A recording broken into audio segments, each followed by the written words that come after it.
تمام نوع انسانی گمراہی میں ہو، لیکن اگر آپ ہدایت پر ہیں تو تمام انسانوں کی گمراہی آپ کو کوئی نقصان نہیں پہنچائے گی۔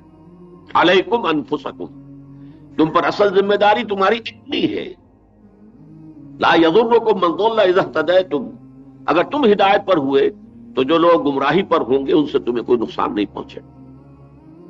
لیکن یہ جو اخروی صلاح اور فلاح اور نجات کا تعلق ہے، اس کے کچھ لوازم ہیں، اس کے کچھ تقاضے ہیں، اس کی کچھ ذمہ داریاں ہیں، اس کے اعتبار سے کچھ فرائض ہیں جو ہم پر عائد ہوتے ہیں۔ It has to be earned. This salvation has to be earned. یہ آپ کو محنت سے، مشقت سے کمانی ہوگی، حاصل کرنی ہوگی۔ اس مسئلے کو میں نے مختلف اعتبارات سے جو واضح کیا، اس میں سب سے پہلے تو مطالعہ قریب قرآن حکیم کا ایک منتخب نصاب، تقریباً 2 پارے کے لگ بھگ، گویا کہ 1/15 قرآن، مختلف مقامات سے انتخاب، نقطۂ آغاز سورۃ العصر جو 3 آیات پر مشتمل ہے، اور اس کا کلائمیکس نقطۂ عروج سورہ حدید جو تقریباً 30 آیات پر مشتمل ہے، ٹو بی ایگزیکٹ وہ 29 آیات ہیں۔ درمیان میں پوری صورتیں بھی ہیں، سورہ صف ہے، سورہ جمعہ ہے، سورہ منافقون ہے، سورہ تغابن ہے، اور بھی، اور ایک رکوع ہے، کچھ آیات منتخب ہیں۔ یہ مختلف مقامات سے انتخاب کر کے ایک تقریباً 1/15 قرآن کے لگ بھگ یہ منتخب نصاب جو میں نے مرتب کیا تھا، تو میرے اس پورے عرصے کے دوران سب سے زیادہ جن موضوعات پر میں نے تقاریر کی ہیں یا دروس دی ہیں وہ یہی منتخب نصاب ہے۔ اس منتخب نصاب کے ذریعے سے تدریجاً جو بات کھلتی ہے وہ کیا ہے؟ سورۃ العصر کہتی ہے کہ انسان کی نجات کے لیے 4 شرطیں لازم ہیں: ایمان، عمل صالح، تواصی بالحق، تواصی بالصبر۔ امام راضی کہتے ہیں وَدَلَّ ذَلِكَ أَنَّ النِّجَاةَ مُعَلَّقَةٌ بِمَجْمُوعِ هَذِهِ الْأَرْبَعَةِ، اس سے معلوم ہوا کہ جو نجات ہے وہ معلق ہے، منحصر ہے ان 4 چیزوں کے مجموعے پر، ان میں سے کوئی ایک شے بھی کم ہوئی تو نجات کی توقع نہیں ہے۔ وَالْعَصْرِ إِنَّ الْإِنسَانَ لَفِي خُسْرٍ إِلَّا الَّذِينَ آمَنُوا وَعَمِلُوا الصَّالِحَاتِ وَتَوَاصَوْا بِالْحَقِّ وَتَوَاصَوْا بِالصَّبْرِ۔ پھر جب یہ مضمون کھلنا شروع ہوتا ہے، پھر اسی میں جہاد فی سبیل اللہ کا مضمون آتا ہے، اسی میں دعوت اللہ کا مضمون آتا ہے، اسی میں اقامت دین کی جد و جہد کا موضوع آتا ہے، انفرادی اوصاف کیا ہونے چاہیے، سیرت و کردار کی تعمیر کے لیے اساسات کیا ہیں، پوری طرح تعمیر شدہ ایک انسانی شخصیت کا حیولہ کیا ہے، انسانی معاشرہ کیسا ہونا چاہیے، اسلامی ریاست کے اصول کیا ہیں، اسلامی سیاست کے اساسات کیا ہیں۔ لیکن یہ کہ رفتہ رفتہ تدریجاً پھر جہاد اور اقامت دین اور غلبہ دین کی جد و جہد، اور یہ کہ ایک قانونی اسلام ہے، ایک حقیقی ایمان ہے، حقیقی ایمان کا لازمہ ہے جہاد فی سبیل اللہ، اور نجات اخروی کا لازمی جو تقاضا ہے پوری ریکوزٹ وہ جہاد فی سبیل اللہ ہے۔ اس جہاد فی سبیل اللہ کے 2 درجے ہیں، دین کی دعوت اور دین کی اقامت۔ یہ بڑی تفصیل کے ساتھ، پوری وضاحت کے ساتھ اس منتخب نصاب کے ذریعے سے میں نے بہت مرتبہ، بے شمار مرتبہ اس کو بیان کیا۔ اس کے بعد اللہ کے فضل و کرم سے ایک عجیب سی تشبیہ سامنے ذہن میں آئی، اور مجھے آج بھی وہ دن یاد ہے جب میں کراچی میں ناظم آباد نمبر 4 کی ایک جامع مسجد میں خطاب کر رہا تھا، اسی وقت وہ ذہن میں بات پہلی مرتبہ آئی اور میں نے بیان کی کہ فرائض دینی کے 4 لیول اگر آپ سمجھنا چاہیں تو وہ ایک 3 منزلہ عمارت کی تشبیہ سے بہت عمدگی کے ساتھ آپ کے سامنے آ جائے۔ آپ ایک ذہن میں تصور قائم کیجئے، 3 منزلہ عمارت ہے، لیکن پہلی منزل پر صرف 4 ستون کھڑے ہیں، کوئی اور تعمیر نہیں ہے۔ ظاہر بات ہے کہ ان ستونوں کے نیچے فاؤنڈیشن ہے۔ فاؤنڈیشن کا ایک حصہ وہ ہوتا ہے جو نظر آتا ہے، جسے ہم پلنتھ کہتے ہیں، اور اصل فاؤنڈیشن جو زیر زمین ہوتی، گڑی ہوئی ہوتی، وہ نظر نہیں آتی۔ ان 4 ستونوں پر پہلی چھت آئی۔ اس کے بعد بھی اصل میں اگرچہ تعمیر ستونوں ہی پر چلے گی تو ستونوں ہی سے بات آگے چلتی ہے، لیکن آگے چونکہ تعمیر ہو گئی، دیواریں بن گئی، ستون نظر نہیں آ رہے، لیکن آگے بھی معاملہ ستونوں پر ہی ہے۔ پھر دوسری چھت آ گئی، اسی طرح پھر تیسری چھت آ گئی، تو 3 منزلہ عمارتیں، 3 چھتیں ہیں، اور نیچے 4 ستون ہیں، اور ستونوں کے نیچے فاؤنڈیشن ہے۔ فاؤنڈیشن کے بھی 2 حصے ہیں، ایک ویزیبل ہے جو نظر آتا ہے پلنتھ، اور ایک اس کا اصل حصہ، اصل فاؤنڈیشن ہے کہ جو زیر زمین ہے، نظر نہیں آتا۔ اب یہ جو فاؤنڈیشن کا جو پلنتھ نظر آ رہا ہے یہ ہے ایمان باللسان، اقرار باللسان، اشہد ان لا الہ الا اللہ واشہد ان محمد رسول اللہ. اور جو فاؤنڈیشن نیچے ہے یہ ہے اصل ایمان، تصدیق بالقلب. جیسے تصدیق بالقلب نظر نہیں آ سکتی لیکن حقیقی ایمان تو تصدیق بالقلب ہے، اسی طریقے سے یہ فاؤنڈیشن نظر نہیں آتی لیکن معلوم ہے کہ عمارت کی مضبوطی کا سارا دار و مدار تو اسی پر ہے. پھر جو چار ستون کھڑے ہیں یہ چار جو ہیں موڈز آف ورشپ ہیں، عبادات ہیں جو ہم پر فرض کی گئی، نماز، روزہ، حج، زکات. پھر پہلی چھت جو آ گئی یہ ہے اپنی انفرادی زندگی میں اللہ کے احکام کی کامل اطاعت. اس کے لیے پہلا لفظ ہے اسلام، ٹو سرنڈر، گردن نہادن. آدمی جو ہے اگر کہیں کسی سے لڑائی ہو رہی تھی اور اچانک آپ نے فیصلہ کیا، آپ نے ہتھیار رکھ دیا، بھائی میں نے آئی سرنڈر، بات ختم ہو گئی. اسلام کی معنی سرنڈر. پھر اطاعت، اطاعت کا لفظ بنا تو سے، دلی آمادگی کے ساتھ اطاعت کرنا اللہ کی. تقوی، اللہ کی نافرمانی سے بچنا. عبادت، پوری زندگی میں ہمہ تن ہمہ وقت اللہ کی بندگی، اس کی محبت کے جذبے سے سرشار ہو کر. یہ پہلی چھت ہے. لیکن یہ اطاعت اور یہ عبادت پوری زندگی میں مطلوب ہے، یہ جزوی نہیں ہو سکتی. جزوی اطاعت پر بڑی سخت وعید قرآن کی آئی ہے، آیت نمبر 85 سورہ بقرہ کی، لیکن میں اس وقت اس کی تفصیل میں نہیں جاؤں گا. اب اس کے بعد پھر وہ ستون اوپر گئے، دیواروں میں نظر نہیں آ رہے، دوسری چھت آ گئی. یہ ہے دوسری چھت کہ اب اسی ایمان کی اور اسلام کی دعوت دو، لوگوں کو اسی کی طرف بلاؤ. اس کے لیے ایک لفظ ہے تبلیغ، اللہ کا پیغام پہنچاؤ. تبلیغ کے لیے آپ کو ذرا جانا پڑے گا کسی کے پاس، to reach out to someone. تبلیغ، کسی کو کوئی بات پہنچانا. دوسرا لفظ ہے دعوت، اب اسے کھینچ کر لے آنا ہے اللہ کے دین کی طرف، یہ دعوت ہے. تو تبلیغ اور دعوت ایک ہی عمل کے دو پہلو ہیں. آپ نے بات کو پہنچایا، یہ تبلیغ ہے، اسے کھینچ کر لے آئے، یہ دعوت ہے. پھر اسی کے لیے امر بالمعروف نہی عن المنکر، ہر بھلائی کا حکم دینا، ہر برائی سے روکنا. اور اس کی جامع ترین اصطلاح شہادت علی الناس. یہ دعوت، یہ تبلیغ، یہ امر بالمعروف، یہ نہی عن المنکر اس درجے تک ہو کہ لوگوں پر حجت قائم ہو جائے. یہ نہیں کہ بس سرسری طور پر کہہ دیا تو بس حق ادا ہو گیا. جیسے کہ اللہ کے رسول جو ہے اپنی جانیں ہلکان کرتے رہے، چاہے لوگ سن رہے ہیں یا نہیں سن رہے، مان رہے ہیں یا نہیں مان رہے. 950 برس تک حضرت نوح جو ہے چل کر کیے چلے جا رہے دعوت اپنی. تو اس اعتبار سے اتمام حجت کی حد تک شہادت علی الناس کا مطلب ہے ان پر حجت قائم کرنا، گواہی دے دینا. اس کے بعد پھر وہ 3-4 ستون اوپر جا رہے ہیں. چوتھی چھت آئی ہے، یہ ہے دین کو قائم کرنا. ایک ہے دین کی تبلیغ، دعوت، ایک ہے دین کو قائم کرنا، عمارت بنانا. اس کے لیے اصطلاحات ہیں تکبیر رب، وربک فکبر، اپنے رب کی کبریائی کا اعلان کرو، اسے بڑا مانا جائے، ہر اعتبار سے اس کا حکم فائدل ہو. ان اقیم الدین، ابھی میں نے جو آیات پڑھی تھی سورہ شورى کی، دین کو قائم کرو. قائم ہے تو قائم رکھو اور قائم نہیں ہے تو قائم کرو. پھر اسی میں ہے لِيُظْهِرَهُ عَلَى الدِّينِ كُلِّهِ، تاکہ دین کو غالب کرے. اس کے لیے ہم نے محمد کو بھیجا صلی اللہ علیہ وسلم. اور اسی کے لیے جہاد کی کال ہے، پکارا جا رہا ہے کہ اہل ایمان، ایمان کے مدعیوں، اگر تم چاہتے ہو جہنم سے چھٹکارا پانا تو لازماً یقین والا ایمان حاصل کرو اور جہاد کرو اللہ کی راہ میں. یہ سورہ صف کی 2 آیات کا مفہوم میں نے آپ کے سامنے رکھا. اسی کے لیے پھر ایک لفظ ہے لِيَكُونَ الدِّينُ كُلُّهُ لِلَّهِ، دین، پورا نظام زندگی پورا کا پورا اللہ کے حکم کے تابع ہو جائے. حدیث میں اسی کے لیے لفظ آیا ہے لِتَكُونَ كَلِمَةُ اللَّهِ هِيَ الْعُلْيَا، تمہارا جہاد جاری رہنا چاہیے یہاں تک کہ اللہ کا کلمہ سب سے اونچا ہو جائے، سب سے اونچا بلند اللہ کی بات. یہ مختلف اصطلاحات ہیں. تو یہ 4 لیول ہوئے، ان میں سب سے پہلا لیول میں بھول گیا، معاف کیجئے گا، کہ آپ اگر ہم پلنتھ لیول پر کھڑے ہیں تو سب سے پہلے یا ایھا الذین آمنوا آمنوا باللہ ورسولہ والکتاب الذی نزل علی رسولہ والکتاب الذی انزل من قبل.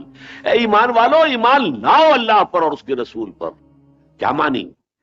یہ ایمان اقرار باللسان کی حد تک تو تمہیں حاصل ہے، یقین قلبی والا ایمان حاصل کرو. گویا کہ پہلا مرحلہ کیا ہے؟ یقین قلبی والا ایمان حاصل کرنا.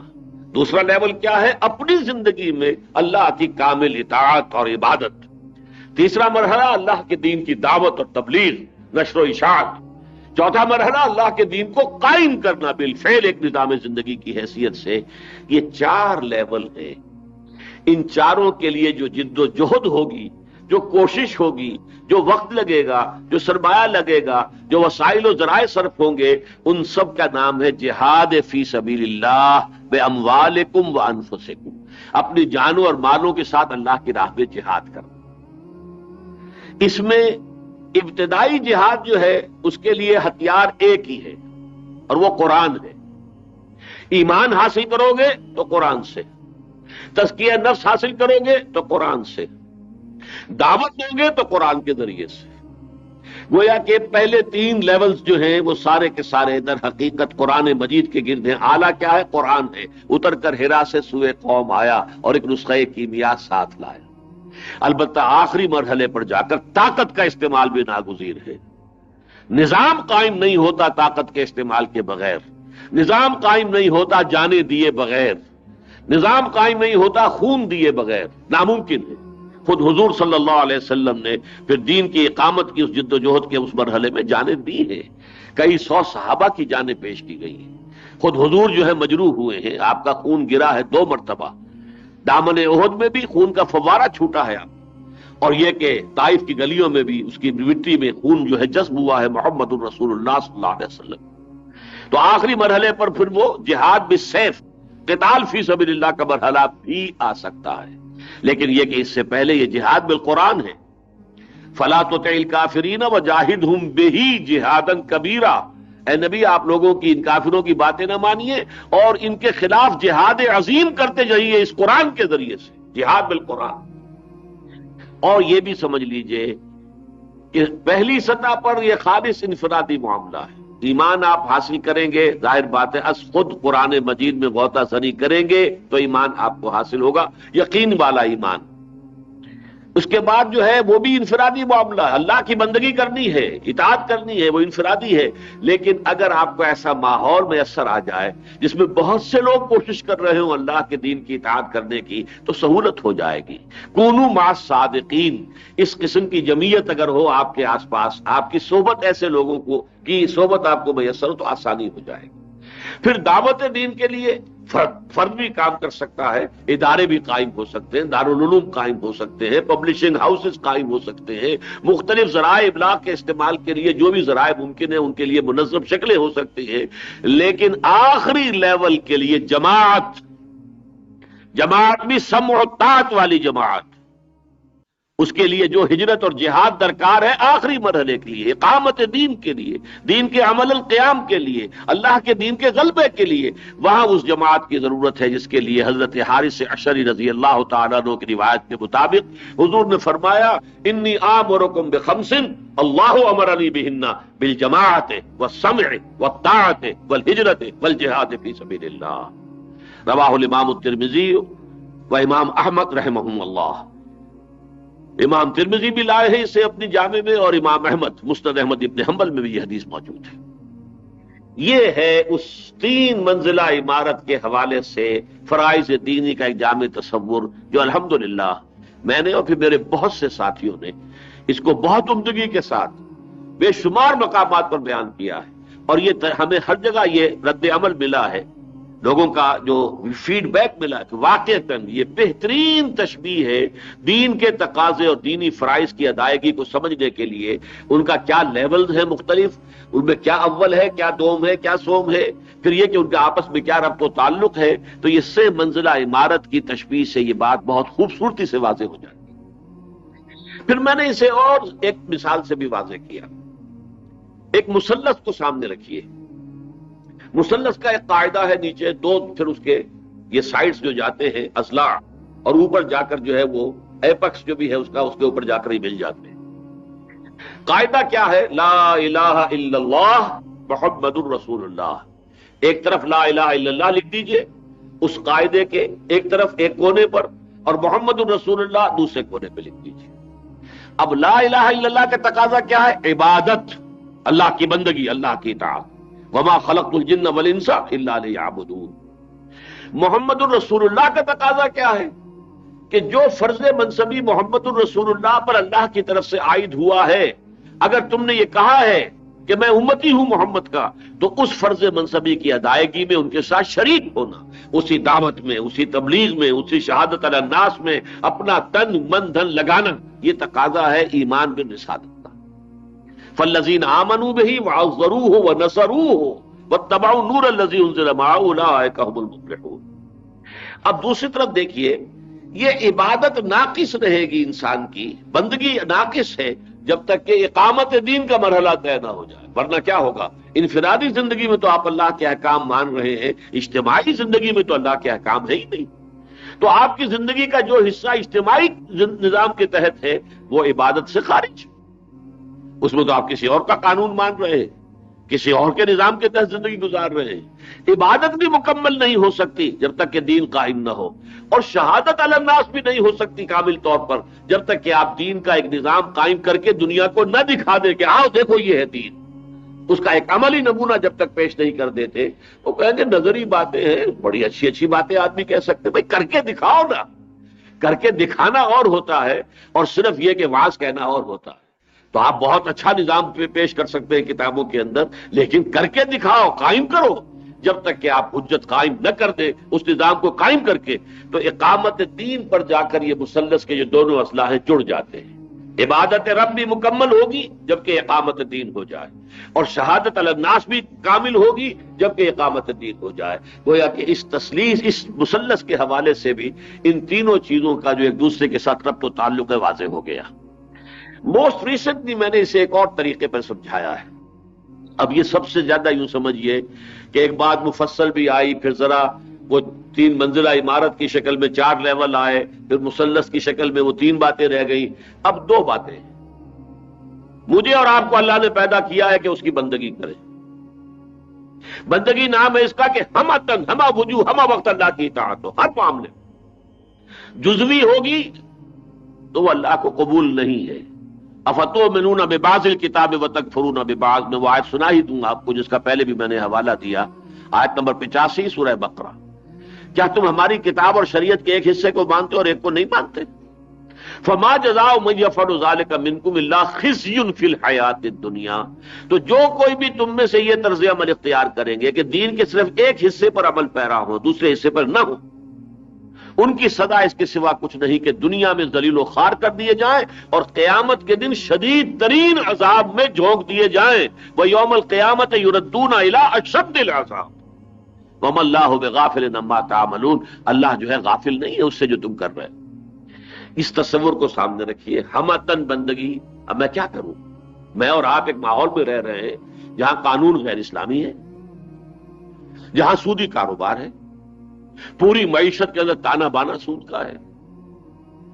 ہائی کورٹ ہے تو وہاں فیصلے اللہ کے قانون کے تحت تو نہیں ہو رہے، سپریم کورٹ میں فیصلے اللہ کے قانون کے مطابق تو نہیں ہو رہے، ہمارے سیشن جج فیصلے کر رہے ہیں اللہ کے قانون کے مطابق تو نہیں، ہمارے تو آئلی قوانین بھی اللہ کے قانون کے مطابق نہیں رہے، ان کے اندر بھی دخل اندازی ہو گئی۔ اب کیا کروں؟ کہاں جاؤں؟ کس طرف جاؤں؟ کدھر دیکھوں؟ کسے آواز دوں؟ یہاں آپ کا کاروبار کو ڈھیلا پڑ گیا تو آپ امریکہ بھاگ گئے، آپ نے ویزا لے لیا، لیکن اس کام کے لیے کہاں جائیں گے؟ کس جگہ جائیں گے؟ کہاں جائیں؟ امریکہ جائیں تب اس سے بھی بری حالت ہے، کہیں اور جائیں اس سے بھی برا حال ہے۔ یہاں کم سے کم نام تو اسلام کا ہے، کم سے کم مساجد تو ہے، کم سے کم اذانیں تو سننے کو ملتی ہیں، وہاں جائیں گے تو کچھ بھی نہیں۔ اس حوالے سے ہمارا معاملہ کیا ہے کہ ہم اس وقت صرف جزوی عبادت کر سکتے ہیں، تو ہماری نجات کے لیے 2 چیزیں لازمی ہیں۔ ایک تو یہ کہ اللہ کے دین کے جن احکام پر ہم عمل کر سکتے ہوں، چاہے اس میں کتنی ہی مشکل آئے، تکلیف آئے، فاقے آ جائیں، لوگ جو ہیں وہ نفرت آپ سے کرنے لگیں، آپ کا سوشل بائیکاٹ ہو جائے، کچھ بھی ہو جائے، لیکن عمل کر سکتے ہیں، اس پر تو عمل لازماً کریں۔ باقی جس حصے پر آپ عمل نہیں کر سکتے جب تک کہ پورا نظام نہ بدلے، اس کا جو گناہ آپ کے اندر آ رہا ہے کہ آپ اس کی اطاعت نہیں کر پا رہے، سود کا بخار یا دخان یا غبار جو آپ کے اندر جا رہا ہے مسلسل، اس کا کفارہ یہ ہے کہ تن من دھن اپنی بہترین صلاحیتیں اللہ کے دین کے اس نظام کو قائم کرنے کے لیے صرف کریں، یہ کفارہ ہوگا۔ گویا کہ اب 2 الفاظ کے اندر بات پوری ہو گئی۔ اللہ کے شریعت کے جن احکام پر آپ عمل کر سکتے ہیں چاہے مشکل ہو، سودی لین دین چھوڑ سکتے ہیں آپ. لہٰذا یہ ہوگا کہ آپ نے اگر سود پر رقم دے کر ذرا کاروبار زیادہ بڑھایا ہوا ہے تو آپ چھوٹا کر لیں گے، ٹھیک ہے کوئی بات نہیں. سود پر رقم لے کر مکان بنایا تھا، اس کو بیچ کر رقم واپس کیجئے اور کسی چھوٹے مکان میں یا کرائے کے مکان میں رہیے، ممکن ہے. پردہ اپنے گھر میں نافذ کیجئے، چاہے آپ کو دقیانوسی کہا جائے، آپ کا سوشل بائیکاٹ ہو جائے، کیا فرق پڑتا ہے اس سے؟ بدا الاسلام غریبا وسیعود کما بدا فتوبى للغرباء. حضور نے تو فرمایا تھا اسلام کا جب آغاز ہوا تو وہ اجنبی سی شے تھی، بعد میں جب اسلام کو غلبہ ہو گیا تو سبھی اس کے ساتھی بن گئے، لیکن بہت جلدی اسلام دوبارہ اجنبی ہو جائے گا.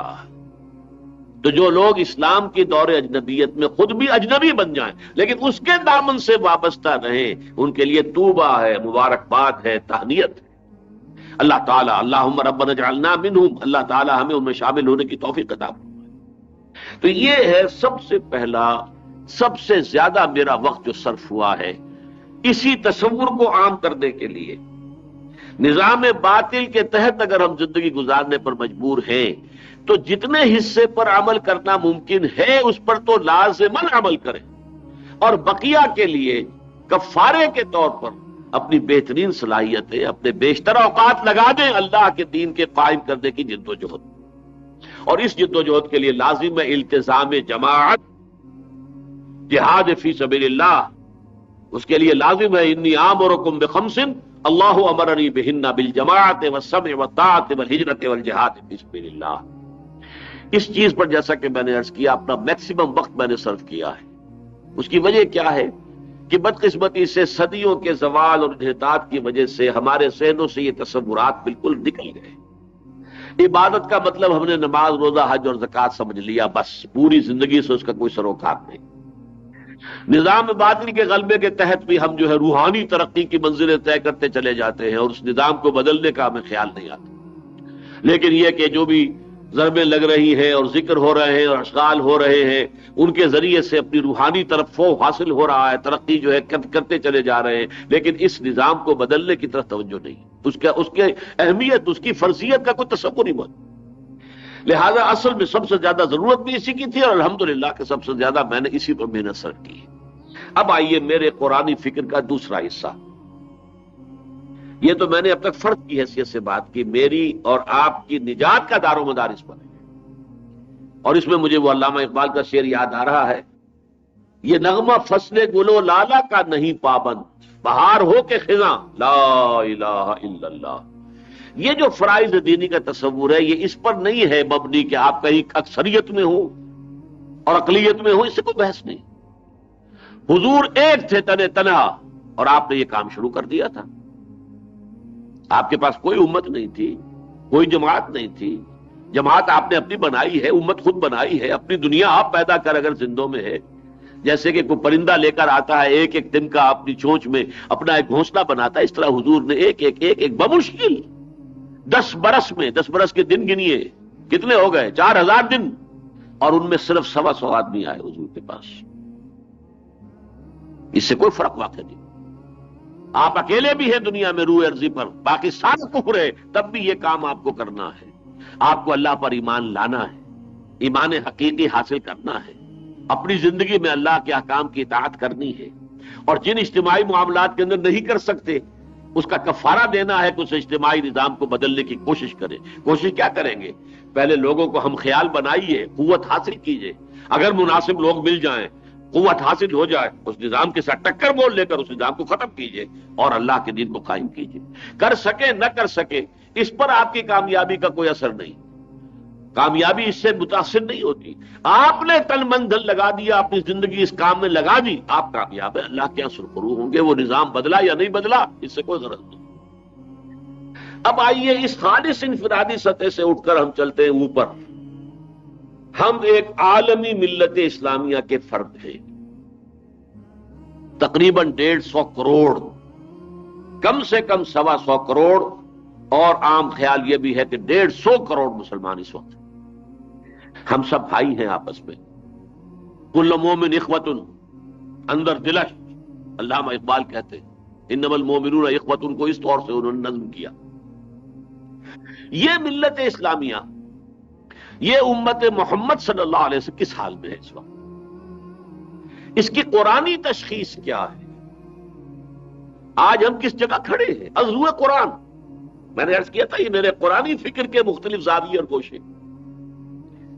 ہم اس وقت دنیا میں اتنی بڑی تعداد میں ہونے کے باوجود عزت ہمارے ہاتھ میں نہیں ہے، کوئی حیثیت ہمیں بین الاقوامی معاملات میں حاصل نہیں۔ کس نمی پرسد کے بھیا کیستی، تم ہو کون؟ ہمارے معاملات دوسرے طے کرتے ہیں۔ پاکستان جیسا بڑا ملک اور وہ آئی ایم ایف اور ورلڈ بینک کا جو ہے اس کا غلام بنا، باقی بھی بہت سے ممالک امریکہ کی جیب کے اندر ہے۔ کہنے کو مسلمان آزاد ممالک ہیں لیکن وہ امریکہ کی جیب میں ہے، ہمارے وسائل پر ان کا قبضہ ہے۔ آج خلیج کے تیل کے اوپر بھی پنجے گاڑ کر وہ بیٹھ گئے اور انہوں نے جزیرہ نما عرب کے اندر جو اپنے مراکز قائم کر لیے۔ حضور نے جو فرمایا تھا کہ نجد سے شیطان کا سینگ برآمد ہوگا، وہ شیطان کا سینگ جو ہے نصب ہو گیا نجد کے اندر آ کر، اور امریکن جو میزائل وہاں لگے ہوئے۔ یہ صورتحال، ہماری دولت ان کا تصرف میں، جو بڑے بڑی دولت مند لوگ ہیں یا ملک ہیں، ان کی دولت بھی ہے کہاں؟ امریکی بینکوں میں ہے، ساری وہاں جمع ہے، جب چاہیں گے فریز کر دیں گے۔ ایرانین ریولوشن کے بعد شاہ کا سارا سرمایہ فریز کر دیا تھا کہ نہیں؟ تو چاہے شاہ فہد ہوں اور چاہے وہ برونائی کے سلطان ہوں، ان سب کا پیسہ ہے کہاں؟ ہے تو انہی کے پاس۔ پھر یہ کہ آپ کو معلوم ہے کہ عالمی معاملات میں کبھی G7 بیٹھے ہیں، کبھی G15 بیٹھے ہیں، لیکن کوئی مسلمان ملک نہ G7 میں نہ G15 میں، جسے اردو کے محاورے میں کہیں گے نہ 3 میں نہ 13 میں، اسلامی پرست کے بھیا کی۔ پھر اس زمانے میں تو خاص طور پر دیکھیے، ٹھیک ہے پہلی 2 جنگوں میں بہت سے عیسائی مارے گئے، بہت سے عیسائی ممالک جو ہے اس کے اندر ان کے ایک یوں سمجھیے کہ برکس بنا ہے، لیکن اب جو پچھلی صدی ہے، 19 صدی، اس میں تو جہاں کہیں بھی قتل و غارت ہے صرف مسلمانوں کا ہے۔ وہ کشمیر ہے تو مسلمان، صومالیہ تھا تو مسلمان، بوسنیا ہرزیگوینہ تھا تو مسلمان، کوسوو مسلمان، چچنیا مسلمان، برف گرتی ہے تو بیچارے مسلمان۔ یہ کیا ہو رہا ہے؟ اور پھر اس وقت فلسطین میں مسلمان، اور یہ حالت جو آج کل ہو رہی ہے اس کیفیت کے ساتھ ہو رہی ہے۔ میں یہ کہا کرتا ہوں کہ آج سے 500 برس پہلے جب ہسپانیہ میں یہی کچھ ہو رہا تھا، ایتھنک کلینزنگ پورے ہسپانیہ میں ہوئی ہے، تو اس وقت نہ اخبارات تھے نہ ٹیلی ویژن تھا، پوری دنیا میں مسلمانوں کو پتہ ہی نہیں چلا ہوگا کہ کیا ہو رہا ہے وہاں۔ آج بھی آپ کی نگاہوں کے سامنے ہے، BBC پر دیکھتے رہیے جو کچھ ہو رہا ہے فلسطینیوں کے ساتھ، BBC پر ہم دیکھتے رہے جو کچھ کوسوو میں ہوا لوگوں کے ساتھ، جو کچھ چچنیا میں ہوا، جو برکس نکالا گیا ہے، جو گروزنی کی اینٹ سے اینٹ بجائی گئی ہے، پوری دنیا کے سامنے۔ اور ٹک ٹک دیدم دم نہ کشیدم، امت مسلمہ میں سے کسی ملک کے اندر یہ ہمت نہیں ہے کہ وہ کھڑا ہو جائے اور کوئی چیلنج دے کہ یہ معاملہ روکو ورنہ ہم جو ہے جنگ کے لیے تیار نہیں۔ عرب ممالک نے بھی ابھی OIC کا ہوا ہے تو کیا ہے، تعلقات منقطع کر لیں گے۔ اسرائیل کو آپ کے تعلقات سے غرض کیا ہے؟ کوئی دلچسپی نہیں اسے۔ سیاں بے کوتوال ہمیں ڈر کا ہے، ان کا سیاں امریکہ ہے، امریکہ پوری دنیا کی سول سپریم پاور ہے، تم ہو کون؟ تمہاری حیثیت کیا ہے؟ تعلقات منقطع کر لو تو تعلقات منقطع، لیکن اس سے آگے کچھ کہنے کی ہمت، کچھ کہنے کی جرات موجود نہیں۔ یہ در حقیقت کیا ہے؟ یہ قرآن مجید کی تشخیص میں یہ نقشہ ہے، ضربت علیہم الذلۃ والمسکنۃ وباؤوا بغضب من اللہ، ان پر ذلت مسلط کر دی گئی، کمزوری، ضعیفی، اور ہے جرم ضعیفی کی سزا مرگ مفاجات۔ والمسکنہ، کم ہمت ہی نہیں رہی، چیلنج نہیں کر سکتے، کھڑے نہیں ہو سکتے۔ ہمارا اپنا حال کیا ہے؟ ہم کہتے ہیں کشمیر ہماری شہ رگ ہے اور شہ رگ کے اوپر ہاتھ ڈالا ہوا ایک دشمن نے، لیکن ہم اس کے ساتھ کھلم کھلا مقابلہ کرنے کی ہمت نہیں رکھتے۔ بس جی ہم تو صرف اخلاقی مدد دے رہے ہیں اور ہم تو صرف یہ کر رہے ہیں اور صرف ڈپلومیٹک مدد دے رہے ہیں، کھل کر کہنے کا کوئی ہمارے پاس، ہمیں طاقت نہیں، ہمت نہیں، جرات نہیں، حوصلہ نہیں۔ ضربت علیہم الذلۃ والمسکنۃ وباؤوا بغضب من اللہ، اور وہ اللہ کے غضب کو لے کر لوٹے ہیں۔ یہ آیت قرآن میں سورہ بقرہ میں آئی، ذرا مضبوط تفصیل کے ساتھ سورہ آل عمران میں آئی، اور دونوں جگہ یہود کے لیے آئی۔ لیکن آج اس آیت کا مصداق کامل، مصداق اتم امت محمد ہے صلی اللہ علیہ وسلم۔ یہودی کل 13-14 ملین، 1.5 کروڑ بھی نہیں۔ دنیا کی معیشت کی کنجیاں ان کے ہاتھ میں، دنیا کی تجارت ملٹی نیشنلز ان کی گرفت میں، سول سپریم پاور آن ارتھ امریکہ ان کے شکنجے میں، UNO ان کی باندی، ان کی لونڈی۔ یہ حال ہے ان کا۔ وہ ضربت علیہم الذلہ والمسکنہ کہاں ہے؟ جس طرح کی پڑکیں ایریل شوران پڑھ کے مار رہا ہے اور ڈٹ کے کہہ رہا ہے، کھل کر کہہ رہا ہے ہم یہ کریں گے، کمر توڑ دیں گے ان کی، کوئی ریزسٹنس نہیں چھوڑیں گے ان کے اندر۔ تو یہ سب کچھ ہے اور ہم دیکھ رہے ہیں۔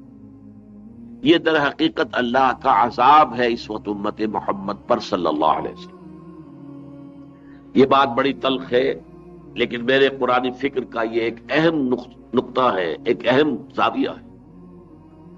اس کو ذرا پہلے ٹیبل اگر بنانا ہو، قابل قبول بنانا ہو، تو سابقہ امت مسلمہ کی مثال سامنے لے آئی جائے۔ قرآن میں 2 جگہ تو ان کے بارے میں صرف سورہ بقرہ میں کہا گیا ہے، یا بنی اسرائیل اذکروا نعمتی التی انعمت علیکم وانی فضلتکم علی العالمین۔ اے بنی اسرائیل، میرے انعام و اکرام کو یاد کرو جو تم پر ہوا، میں نے تمہیں تمام جہان والوں پر فضیلت دی۔ یہ قرآن کی آیت ہے، یہ تالمود کے الفاظ نہیں ہے، یہ تورات کے الفاظ نہیں ہے۔ 2 جگہ مزید کہا فضلناکم اور فضلناہم علی العالمین۔ 4 جگہ قرآن نے ان کے بارے میں کہا گیا تمام جہان والوں پر تمہیں فضیلت دی، لیکن انہی کے بارے میں آ گیا ضربت علیہم الذلۃ والمسکنۃ وباؤوا بغضب من اللہ۔ ضربت علیہم الذلۃ اینما ثقفوا الا بحبل من اللہ وحبل من الناس وباؤوا بغضب من اللہ وضربت علیہم المسکنہ۔ کیوں؟ بظاہر تو بڑا تضاد ہے اس پہ، تضاد کیسے ریزالو ہوگا؟ وہ اصول سمجھ لیجئے، جب کوئی امت، کوئی قوم، اسے اللہ تعالیٰ اپنی کتاب دے دیتا ہے، اپنی شریعت سے نواز دیتا ہے، اپنے کسی رسول کو عطا کرتا ہے ان کے رہنما اور قائد کی حیثیت سے، اور اس کی امت کی شکل دے دیتا ہے انہیں، تو وہ امت، وہ قوم زمین پر اللہ کی نمائندہ امت بن جائے، ریپرزینٹیٹو آف اللہ۔ پہلے یہ امت موسیٰ تھی، بنی اسرائیل تھے، 1400 قبل مسیح میں انہیں تورات دی گئی، وہاں سے ان کی امت کی حیثیت سے تاریخ شروع ہوتی ہے۔ اس سے پہلے وہ صرف ایک قوم تھے، امت نہیں تھے۔ امت بنے ہیں جب تورات عطا ہوئی ہے 1400 قبل مسیح۔ اس وقت سے لے کر قرآن کے نزول تک 610 عیسوی میں آغاز ہوا ہے، 2000 برس تک بنی اسرائیل کو یہ پوزیشن حاصل تھی کہ وہ روح ارضی پر اللہ کے نمائندے تھے۔ لیکن اگر ایسی کوئی قوم اپنی بد عملی اور بے عملی کے نتیجے میں اللہ کی غلط نمائندگی کرنے لگے، بجائے اس کے کہ اللہ کی شریعت پر عمل کرے، وہ اس شریعت کے خلاف عمل کرے، بجائے اس کے کہ اللہ نے جو کتاب دی تھی اسے اپنا امام بنائے، اسے وہ اپنی پیٹھ کے پیچھے پھینک دے۔ نبذ فریق من الذین اوتوا الکتاب کتاب اللہ وراء ظہورہم، اپنی پیٹھوں کے پیچھے پھینک دیا۔ تو اب یہ امت، میرے لفظ پر غور کیجئے گا، یہ امت کہنے کو امت مسلمہ ہوتی ہے، زوم میں یہ ہوتی ہے کہ ہم اللہ کے بڑے لاڈلے ہیں، بڑے چہیتے ہیں، ہم نبی کے ماننے والے ہیں، رسول کے ساتھ کے دامن سے وابستہ ہیں، یہ ہیں وہ ہیں، لیکن اللہ کی نگاہوں میں یہ کافروں سے بدتر ہوتے ہیں۔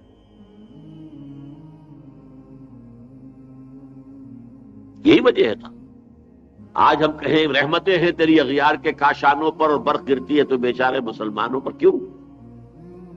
کیا عیسائی اللہ کو پسند ہے مسلمانوں کے مقابلے میں؟ بدترین مشرک، حضور کو تو نہیں مانا انہوں نے۔ یہودی پسند ہے اللہ کو، پھر اس کا مطلب ہے آج مسلمان بدتر ہے یہود سے اور عیسائیوں سے اور ہنود سے۔ وہ تو کہتے نہیں کہ ہم مسلمان ہیں، وہ تو کہتے نہیں کہ ہم محمد کے پیروکار ہیں، ہم کہتے ہیں اور عمل نہیں کرتے۔ ہمارا عمل برعکس ہے. پوری دنیا میں کہیں ہم ملک نہیں دکھا سکتے کہ جہاں ہم یہ کہہ سکیں دیکھو آؤ یہ پورا کا پورا اسلامی نظام یہاں نافذ ہے. افغانستان کا معاملہ ہے ابھی کہ ہو رہا ہے، ہو جائے گا انشاءاللہ، لیکن ابھی بڑے پریمیٹو سٹیجز کے اندر ہے. لیکن یہ کہ ایک اس دور کے تقاضوں کے مطابق ایک اسلامی نظام کا ایک ماڈل پوری دنیا کو دکھایا جا سکے، ممکن نہیں. اسی وجہ سے ان پر عذاب آئے، ان پر اشیریوں کے کوڑے ٹوٹے برسے، ان پر نیبوکڈنیزر کا عذاب آیا. ان کا خانہ کعبہ یعنی ہیکل سلیمانی مسمار ہوا 587 قبل مسیح میں، دوبارہ تعمیر ہوا تو رومیوں کے ہاتھوں پھر گرا دیا گیا اور وہ گرا پڑا ہے آج تک. یہ اللہ کے عذاب کے کوڑے ان پر پڑتے رہے. آج بعین ہی یہی معاملہ مسلمانوں کا ہے. آج ہم اس مقام پر آ گئے ہیں. ضربت علیہم الذلۃ والمسکنہ. ہمیں تو قرآن میں صرف 2 مرتبہ کہا گیا ہے خیر امت، کنتم خیر امت اخرجت للناس، سورہ آل عمران. وکذالک جعلناکم امۃ وسطا لتکونوا شہداء علی الناس، یہ سورہ بقرہ 2 جگہ کہا گیا، امت وسط اور خیر امت. اور یہودیوں کو 4 جگہ کہا گیا وانی فضلتکم علی العالم. لیکن ان کی بدعملی اس کی سزا یہ. اس صدی میں 60 لاکھ جو ہے ہٹلر نے تباہ کیے ہیں، برباد کیے ہیں، ختم کیے ہیں. یہی معاملہ آج اب پچھلی نصف صدی سے صورت بدل چکی ہے. اب یہودی اس سے نکل چکے ہیں. کیوں نکلے یہ میں بعد میں عرض کروں گا. یہ اللہ کی ایک اور مشیت ہے، ایک اور قاعدہ ہے، ایک اور قانون ہے جس کے تحت یہ ہوا ہے. عارضی طور پر انجام کچھ اور ہونا ہے، لیکن اس وقت شکل کیا ہے؟ اس وقت ان کے لیے نہ ذلت ہے، نہ مسکنت ہے، نہ عذاب الہی کی کوئی شکل موجود ہے. عزت ہے، دولت ہے، پیسہ ہے، اور سول سپریم پاور آن ارتھ، دنیا کا پولیس مین جو بنا ہوا اس وقت، وہ ان کے شکنجے میں ہے. انہیں اور کیا چاہیے؟ آج یہ معاملہ ہمارا ہو گیا ہے. ضربت علیہم الذلۃ والمسکنۃ وباؤوا بغضب من اللہ. ہم پر بھی پہلے کروسیڈرز کے حملے ہوئے، پھر تاتاریوں کے حملے ہوئے، پھر یورپی جو ہے استعمار، اس نے آ کر پورے عالم اسلام کو جو ہے وہ اپنا غلام بنایا. انڈونیشیا سے لے کر یہ سارے جزائر شرق الہند، اور پھر ہندوستان تو اس سے پہلے ہی ہو چکا تھا غلام انگریزوں کا. ہوتے ہوتے جو ہے پورا عالم عرب، یہ سارا ہو گیا کہ نہیں ہو گیا؟ وہی عذاب کہ جو آیا تھا سابقہ امت مسلمہ پر، وہی عذاب ہم پر بھی. اور آج ہمارا حال یہ ہے کہ کہنے کو آزاد ممالک پتہ نہیں 56 ہے، 57 ہے، 60 ہے. میں تو کبھی سنجیدگی کے ساتھ اس کی گنتی دیکھتا نہیں، پڑھتا نہیں، یاد نہیں کرتا. فائدہ کیا؟ زیرو کے درجے میں ہے. 0,000 بھی جمع ہو جائے تو زیرو ہی رہیں گے. کوئی حیثیت ہے؟ کوئی دنیاوی معاملات میں ہماری رائے کا کوئی وزن ہے؟ کوئی ہم سے پوچھتا ہے؟ ویسے یہ کہ علامہ اقبال کا شعر لہک لہک کر پڑھ لو، خود ہی کو کر بلند اطلاع کی ہر تقدیر سے پہلے، خدا بندے سے خود پوچھے بتا تیری رضا کیا ہے. خدا کیا پوچھے گا؟ یہاں کے لوگ نہیں پوچھنے کو تیار کہ تم کیا کہتے ہو، تمہاری رائے کیا ہے. اس کا حل کیا ہے؟ صرف ایک ہے. اس عالمی سطح پر جو ادبار اور جو امت مسلمہ کے اوپر عذاب الہی ہے، اس کا حل صرف ایک ہے. کسی قابل لحاظ سائز کے سائزیبل مسلمان ملک میں مکمل اسلامی نظام قائم کر کے دکھا دیا جائے تاکہ اللہ کی صحیح نمائندگی زمین پر ہو جائے. ایک ملک میں بھی ایسا ہو جائے گا تو یہ فرض کفایہ ہو جائے گا پوری امت مسلمہ کی طرف سے. پوری امت مسلمہ پر سے عذاب ٹل جائے گا اللہ تعالیٰ. یہ فرض کفایہ ہو جائے گا. لیکن ملک ہو کم سے کم جیسا پاکستان ہے، بنگلہ دیش ہے، انڈونیشیا ہے، بڑے ممالک، وہ 10-12 کروڑ آدمی تو بستا ہو اس کے اندر، وہ ایک نظام قائم کر کے دکھائیں دنیا کے سامنے جس میں عہد حاضر کے سارے تقاضے بھی اعلیٰ ترین پیمانے کے اوپر پورے ہو رہے ہیں. جتنی بھی اچھی اقدار ہیں، وہ ساری اقدار اچھی اگر کوئی ہے اس دور میں، سب محمد رسول اللہ سے مستعار دی گئی ہے. ہر کجا بینی جہان رنگ و بو، آنکھ از خاکش برویت آرزو، یا سے نور مصطفیٰ اورا بہاس، یا ہنوز اندر تلاش مصطفیٰ. ان کو ان کے سمیت پورا اسلامی نظام قائم کر کے دکھایا جائے تو اللہ تعالیٰ کا یہ عذاب ختم ہو جائے گا. یہ ایک فرض کفایہ کے درجے میں، جیسے اگر کوئی مسلمان فوت ہو جائے تو اگر کچھ لوگ اس کی نماز جنازہ ادا کر لیں تو باقی سب کی طرف سے فرض ساقط ہو گیا. لیکن کوئی بھی نہ کرے تو پھر سارے مسلمان مجرم ہو جاتے. جب تک کسی ایک جگہ پر بھی وہ نظام قائم کر کے ہم نہیں دکھا دیتے پوری امت مسلمہ مجرم ہے اور وہ عذاب الہی کی گرفت میں ہے. لیکن اگر کسی ایک ملک میں بھی قائم ہو جائے تو یہ پوری امت مسلمہ کی طرف سے ایک فرض کفایہ کی ادائیگی ہو جائے. یہ میری قرآنی سوچ کا دوسرا زاویہ ہے. بڑی تفصیل کے ساتھ میں نے یہ چیزیں بہت مرتبہ بیان کی، تحریروں میں بھی موجود. تیسرا زاویہ، پورا جو عالم انسانیت ہے، ابھی ہمیں چلا تھا ایک فرد سے، ایک فرد کی حیثیت سے میرا اور آپ کا کیا فرض ہے. اب ہم چل رہے ہیں فرض سے اوپر گئے، پوری عالمی امت مسلمہ، امت محمد صلی اللہ علیہ وسلم. لیکن امت مسلمہ پورے عالم انسانیت کا تو چوتھا یا پانچواں حصہ ہی ہے نا. 120 کروڑ ہے تو پانچواں حصہ ہے، کیونکہ 600 کروڑ ہے دنیا کی آبادی اس وقت. ابھی حال ہی میں بوسنیا میں جب جنگ جاری تھی اس وقت یہ آیا تھا کہ آج کی تاریخ میں فلاں جگہ جو بچہ پیدا ہوا ہے تو وہ 6 ارب کی کا ہنسا مکمل ہو گیا ہے. یہ 600 ارب جمع ایک ہے یہ بچہ، یہ کہا گیا پورے اخبارات کے اندر. تو 6 ارب کا مطلب کیا ہے؟ 600 کروڑ. 600 کروڑ میں 120 کروڑ ہے تو پانچواں حصہ مسلمان ہو گئے دنیا کے، اور اگر 150 کروڑ ہے تو چوتھا حصہ مسلمان ہو گئے. تو اب میں اس سے بھی بلندر، اس سے وسیع در سطح پر بات کر رہا ہوں. پورے عالم انسانیت کا مستقبل کیا ہے از روئے قرآن. لیکن اس معاملے میں صرف قرآن نہیں بلکہ احادیث نبویہ کے حوالے سے بھی مجھے بات کرنی. دیکھیے، پورے عالم انسانیت کا ایک مستقبل تو وہ ہے کہ جو قرآن مجید کی روح سے ہمارے ایمان کا جزو لا ینفٹ، بلکہ ایک اعتبار سے جزو اعظم ہے. اور وہ یہ کہ ایک وقت آئے گا یہ پوری بساط لپیٹ دی جائے گی، قیامت واقع ہوگی.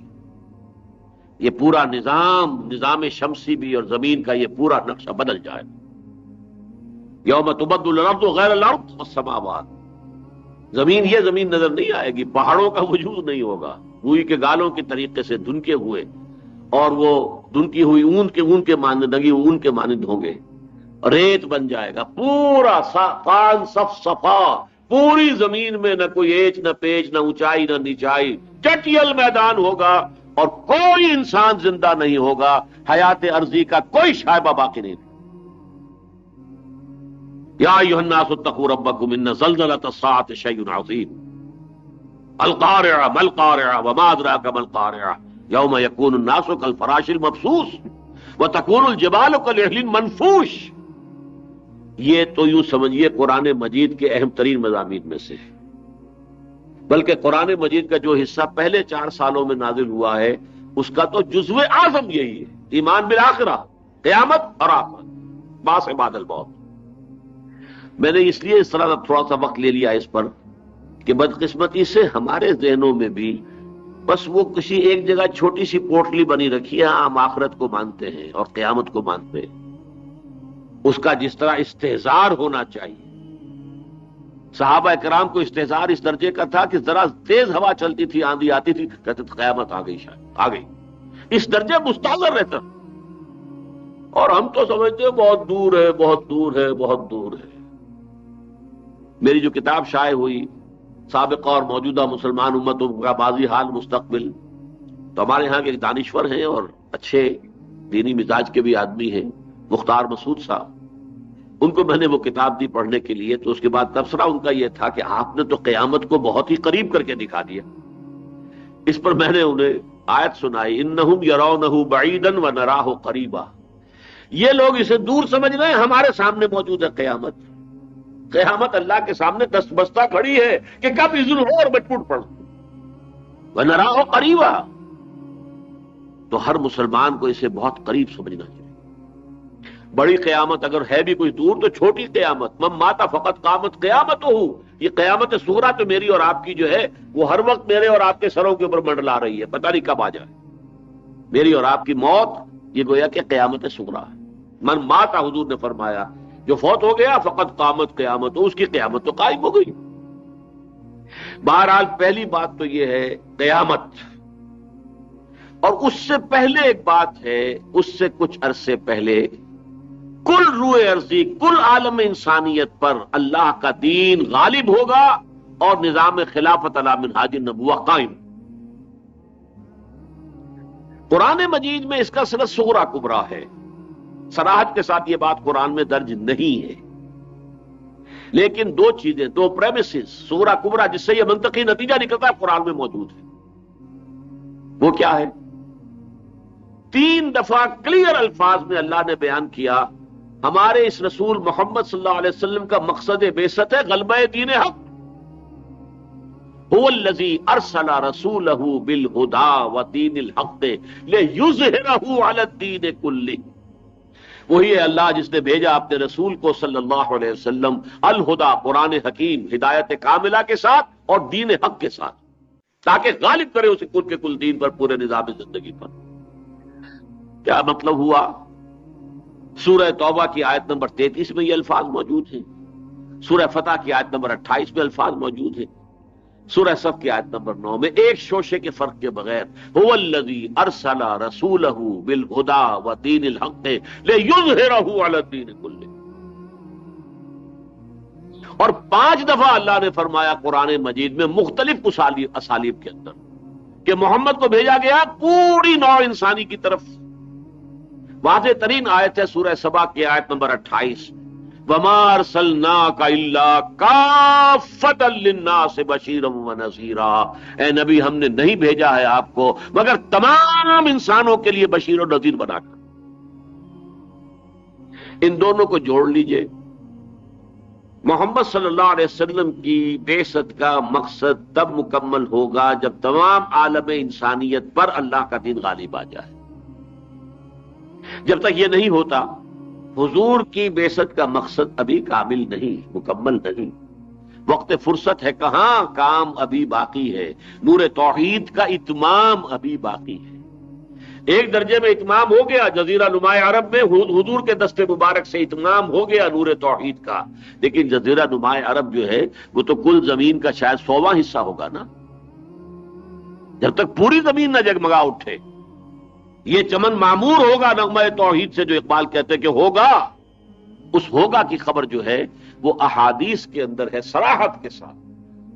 یہ جو ایک 4 ورقہ ہے نوید خلافت کی، ہم نے بڑی کثیر تعداد میں شائع کر کے بہت عام کیا ہے، آپ میں سے میں سمجھتا ہوں کہ سب حضرات کے پاس یہ پہنچا ہوگا۔ ویسے یہ کہ مجھ سے غلطی ہوئی ہے، یہ منگوا لیتا آج تاکہ جن حضرات کو نہیں ملا ہے آج تک انہیں مل جائے، لیکن یہ کہ ہمارے درس قرآن کے جو آئندہ محفل ہوگی انشاءاللہ اس کے اندر میں یہ منگوا لوں گا، جو حضرات بھی اگلے اتوار کو آئیں انہیں یہ مل جائے، کیونکہ صراحت کے ساتھ وہ احادیث درج ہے، ان کا متن ہے، ان کا کون راوی ہے، کس کتاب میں ہے۔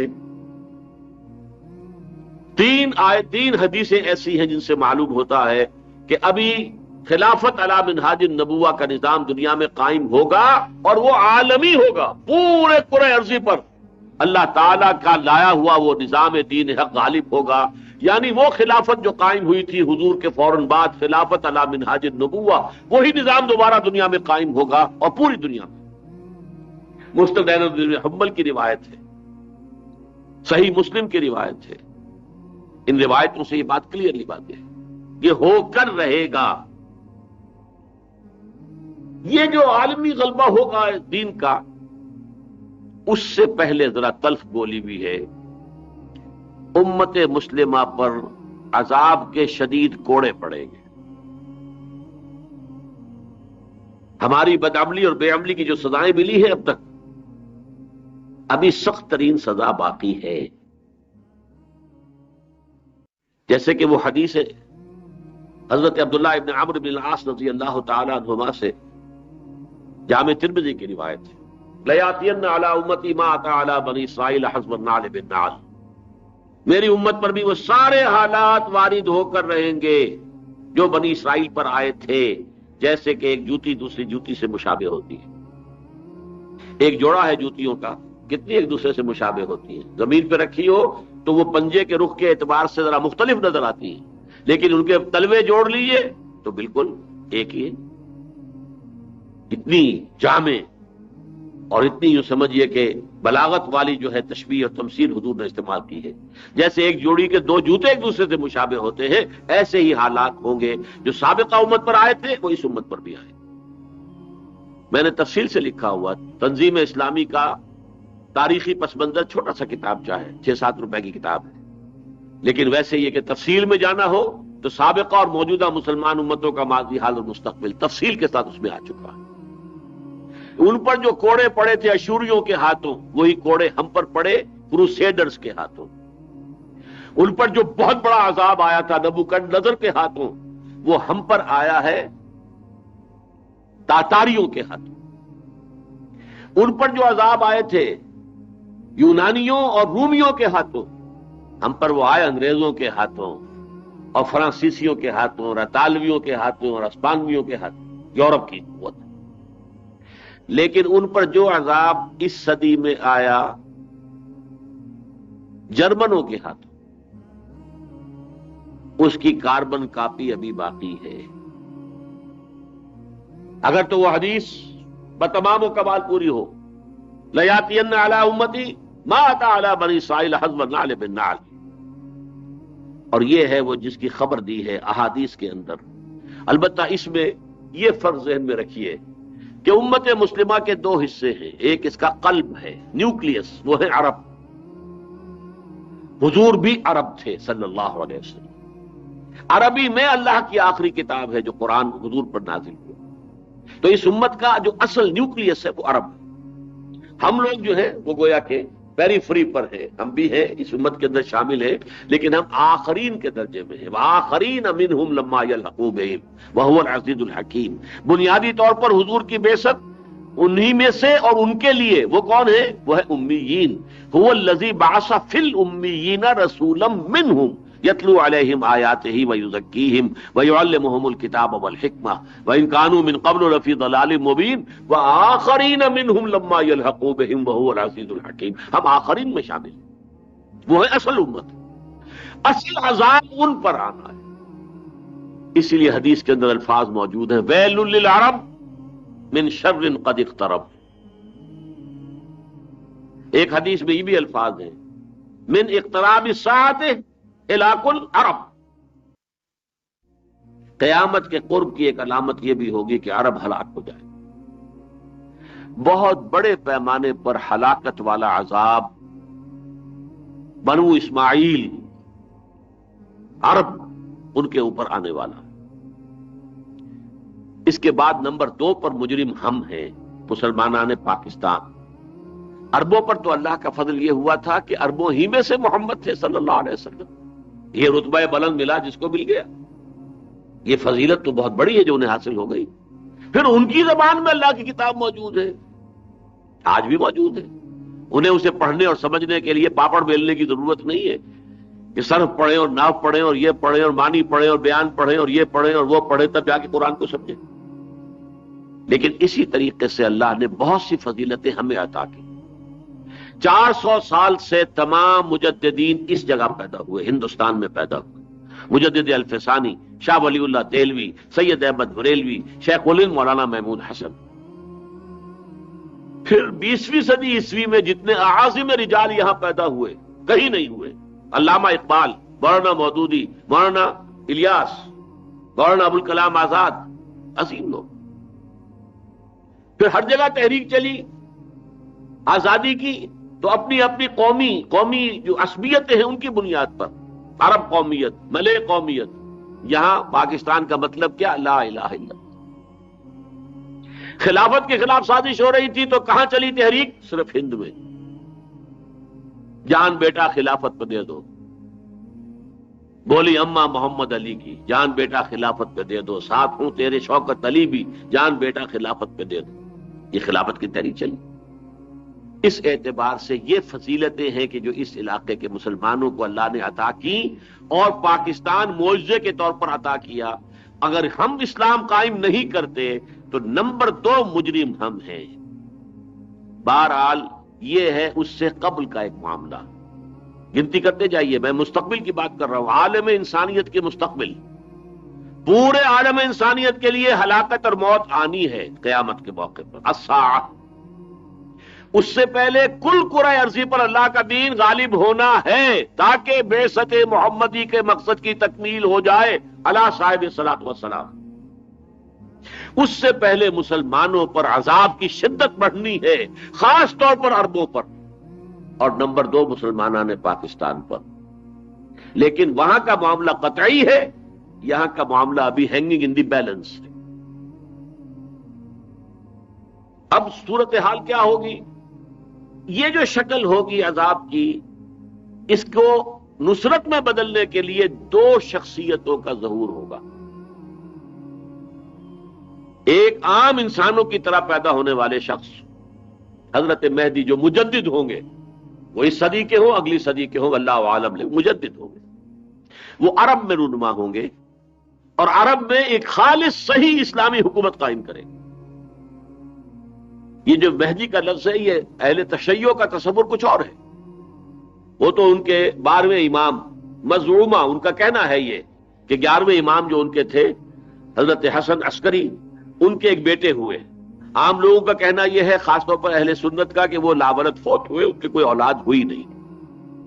لیکن اہل تشیع کا عقیدہ یہ کہ ان کے ایک بچہ ہوا تھا، اندیشہ یہ تھا کہ اسے قتل کر دے گا۔ بادشاہ وقت جو ہے اسے ایک غار میں چھپا دیا گیا، وہ وہاں چھپا ہوا ہے آج تک، اور وہ ظاہر ہوگا۔ کوئی 1200 برس ہو گئے ہیں اسے، یہ امام غائب ہیں، امام منتظر ہیں، جن کا انتظار ہو رہا ہے۔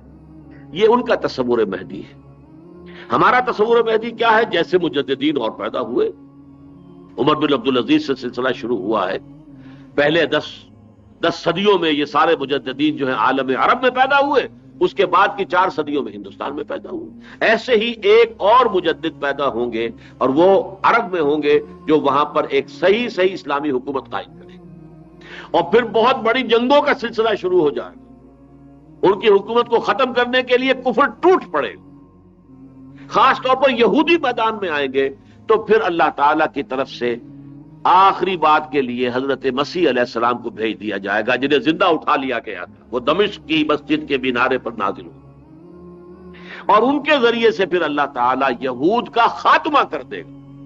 جن یہودیوں کو کہ جن کو ختم ہو جانا چاہیے تھا حضرت مسیح علیہ السلام کے فوراً بعد، رسولاً الی بنی اسرائیل، وہ بنی اسرائیل کی طرف رسول بنا کر بھیجے گئے تھے، لیکن بنی اسرائیل نے انہیں نہ صرف یہ کہ رد کیا، انہیں قبول نہیں کیا، انہیں ولد الزنا قرار دیا، انہیں حرامزادہ کہا گیا، انہیں جادوگر کہا گیا، انہیں مرتد کہا گیا، انہیں کافر قرار دے کر سولی پر چڑھوا دیا گیا اپنے خیال کے مطابق۔ یہ بات دوسری ہے کہ اللہ نے انہیں بچا لیا، وما قتلوہ وما صلبوہ، کوئی اور شخص تھا جو ان کی جگہ پر جو ہے سولی چڑھ گیا۔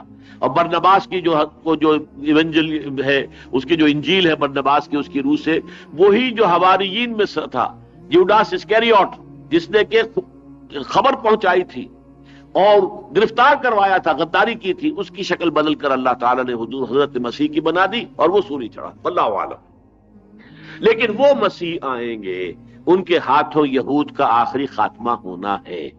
یہاں میں وہ نقطہ واضح کر دوں، یہودیوں کو یہ ایکسٹینشن کیوں دی گئی؟ عربوں پر خاص طور پر عذاب ذلت، ضربت علیہم الذلۃ والمسکنہ، یہ اللہ تعالیٰ کی مشیت میں یہودیوں کے ہاتھ مقدر تھا۔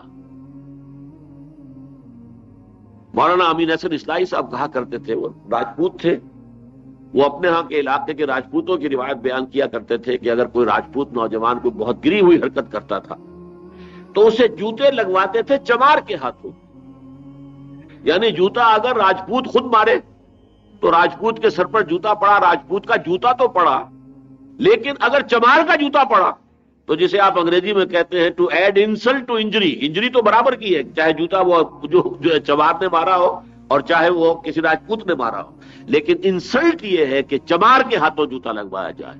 یہ جو ضربت علیہم الذلۃ والمسکنۃ وباؤوا بغضب من اللہ والی قوم تھی، اسے اللہ نے کچھ سہارا دیا ہے، الا بحبل من اللہ وحبل من الناس، یہ سہارا اس وقت اس کو دیا گیا ہے تاکہ مسلمان عرب، امت محمد صلی اللہ علیہ وسلم، سید المرسلین کی امت، جن کے پاس قرآن محفوظ ہو، یہودیوں کے پاس تو تورات محفوظ نہیں رہی تھی، یہودیوں کی کتاب کا اللہ نے ذمہ نہیں لیا تھا کبھی کہ اس کی حفاظت ہمارے ذمے ہے، قرآن کی حفاظت کا ذمہ اللہ نے لیا، لیکن یہ کہ اس کے باوجود اگر ان کا طرز عمل یہ ہے کہ اگر وہ آزاد ہونے کے بعد بھی کوئی انگریزوں سے آزاد ہوا، کوئی فرانسیسیوں سے ہوا، کوئی اطالویوں سے ہوا، کوئی اور کسی سے ہوا، اسپانویوں سے، لیکن سب نے، کسی نے قبلہ بنایا واشنگٹن کو، کسی نے بنایا ماسکو کو، اللہ کے دین کو نافذ نہیں کیا۔ اس جرم کی بدترین سزا انہیں ملنی ہے۔ لیکن نمبر 2 پر پھر نوٹ کر لیجئے، نمبر 2 پر ہم کھڑے ہیں، لیکن ہماری فیٹ، ہماری قسمت ہینگنگ ان دی بیلنس۔ اگر اللہ ہمیں توفیق عطا فرما دے، اگر ہم اللہ تعالیٰ توفیق عطا فرما دے کہ ایک اجتماعی سطح پر توبہ یہ امت کر لے، تو اللہ تعالیٰ جو ہے وہ بچا لیں گے اور اللہ تعالیٰ جو ہے معاف فرما دیں گے، ورنہ اسی قسم کا عذاب ہم پر بھی آئے گا۔ خواتین ہال میں ایک بچی کی طرف۔ اب ایک بات اور نوٹ کیجئے، جب یہ حضرت مسیح کا نزول ہوگا اور جب عرب میں حضرت مہدی کا ظہور ہوگا، ان کی مدد کے لیے احادیث میں آیا ہے کہ فوجیں جائیں گی ایک مشرقی ملک سے، اور ایک حدیث میں آیا ہے خراسان سے۔ یخرج ناس من المشرق یوطئون للمہدی یعنی سلطانی، حضرت مہدی کی حکومت قائم کرنے کے لیے تو مشرقی کسی ملک سے لوگ آئیں گے، فوجیں آئیں گی، ان کی مدد کریں گی۔ اور بات واضح ہو رہی ہے، عرب جو ہیں چونکہ ان پر دولت کا اللہ تعالیٰ نے بہت ہی بارش کر دی، ان میں پھر عیاشیوں کی بیماریاں آئیں، وہ کھوکھلے ہو چکے، خاص طور پہ سعودی عرب۔ لہذا وہاں حکومت حضرت مہدی کی جو قائم کریں گے وہ کسی مشرقی ملک سے آنے والے لوگ قائم کریں گے۔ نمبر 2، جب حضرت مسیح کا نزول ہوگا اور دجال کے ساتھ ان کا آخری مقابلہ ہوگا یہودیوں کے ساتھ، تو ان کے لیے جو فوجیں آئیں گی سیاہ علم لے کر، وہ خراسان کے علاقے سے آئیں گی۔ یہ خراسان حضور کے زمانے میں ایک بہت بڑے ملک کا نام تھا، جس کا کہ مرکز جو ہے وہ آج کا افغانستان ہے۔ کچھ پاکستان کا علاقہ بھی اس میں شامل ہے، ہمارا جو مالکن ڈویژن ہے اس میں شامل ہے، کچھ ایران کا حصہ اس میں شامل ہے، اس کا نام خراسان ہی ہے، وہ ایک صوبہ ہے اس وقت ایران کا، اور کچھ کے سینٹرل ایشیا کی ریاستیں اس میں شامل ہیں۔ یہ تھا خراسان بزرگ، the greater Khorasan of the past. اس میں سے یخرج من خراسان رایات سود لا یردھا شیء حتی تنصب بیلیہ، پہلی حدیث ابن ماجہ کی ہے، دوسری تو ترمذی کی ہے۔ خراسان سے سیاہ جھنڈے لے کر فوجیں نکلیں گی جن کا رخ کوئی موڑ نہیں سکے گا جب تک کہ وہ ایلیا میں، یروشلم میں جا کر جھنڈے نصب نہ کر دیں۔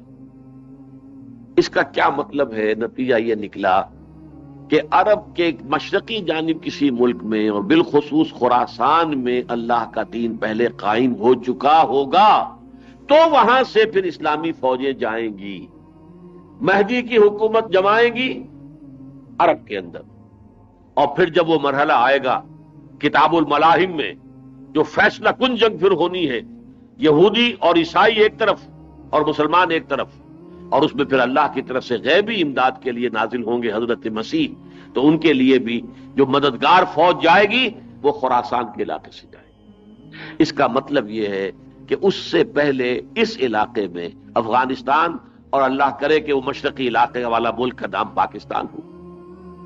جو علامہ اقبال نے کہا تھا، اور ابھی مجھے ایک حزب التحریر کی طرف سے ایک کارڈ موصول ہوا تھا، اس میں تو یہ حوالہ ہے کہ یہ ابو داؤد کی روایت ہے کہ حضور نے فرمایا کہ مجھے ہند کی طرف سے ٹھنڈی ہوا آ رہی ہے۔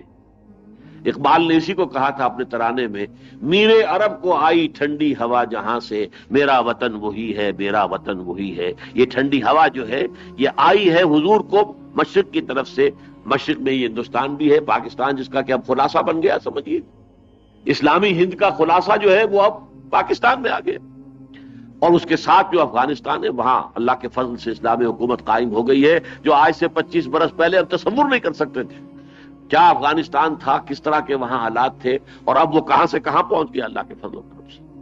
یہ ہے عالم انسانیت کا مستقبل۔